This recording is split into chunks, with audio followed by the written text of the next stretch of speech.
Hello March, oh my god, we are here officially.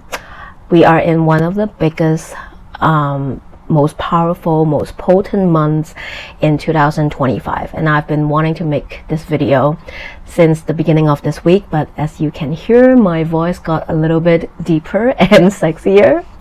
Yeah, I caught a cold and I'm trying to recover. I lost my voice for a couple of days, but I'm slowly gaining it back, and I just cannot wait anymore. I have to jump up here and just want to share some information with you all. March is one of the most talked about, most anticipated months. All astrologers talk about it, so I just want to give you a brief breakdown to the whole month of March. So from the last Pisces new moon, which we had at the end of February, that new moon opens up a new lunar cycle that is actually our eclipse season. So we are officially already in the energy of eclipses. This whole month of March will be in that energy. So we have that eclipse energy in the backdrop already. And March 1st or 2nd, if you're in earlier time zones, Venus station retrograde.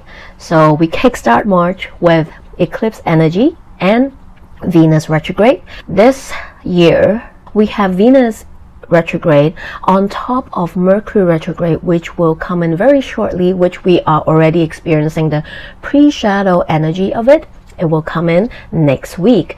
So basically March we are in very deep heavy retrograde energy with Venus and then Mercury, and they are all retrograding in two signs, Aries and Pisces, and the degree points that they retrograde are very, very similar and very, very, very close next to basically the degree point where we will also have our last Aries eclipse, which truly wrap up our past 18 months Aries Libra axis, the story, the topics, the themes that is in your Aries and Libra houses. And simultaneously all of us are experiencing this energy. They might manifest in different ways. You also need to take a look at your Aries and Pisces house, because these two houses in your natal chart, the themes and topics in those houses are being highlighted heavily this month.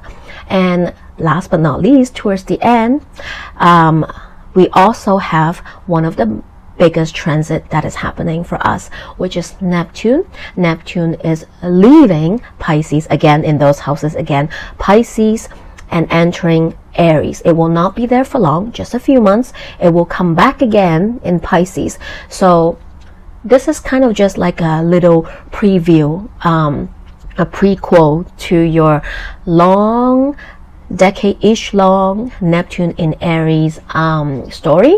So I wouldn't be too nervous or anything about it. Always, like I said, sharing all this astrological information to create awareness. We're not going to be fearful of all these energies.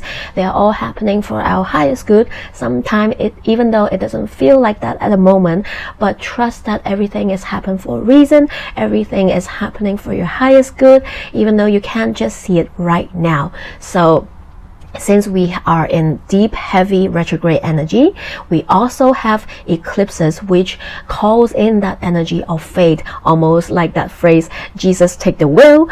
You know, everything is not really happening within your control. So the best advice for this month in March is to go with your routine. I would say, if you can, if you're able to avoid starting anything that is major or very important. You know, it's nice to just stick with your regular routine and to just welcome in any changes or shifts with an open heart and mind, even though it's easier said than done, I know, but that is the best way possible to move forward with this energy. And I feel like we will feel very, very different in some areas of our life, or in the ways that we think or we value certain topics or things in our life after March. There might be a version of you before March, there might be a different version or slightly different version of you after March. But as always, I am going to share all the details of everything that is happening up in the sky, and how can we use this energy to help us navigate in my weekly astrology video. So remember to subscribe to my YouTube channel. It will help me grow as well. So I appreciate and thank you, every one of you all. My books are open, and if I can assist you in any kind of way, just feel free to drop me a DM and we'll talk about it. In the meanwhile, take care of yourself, and I'll see you next time.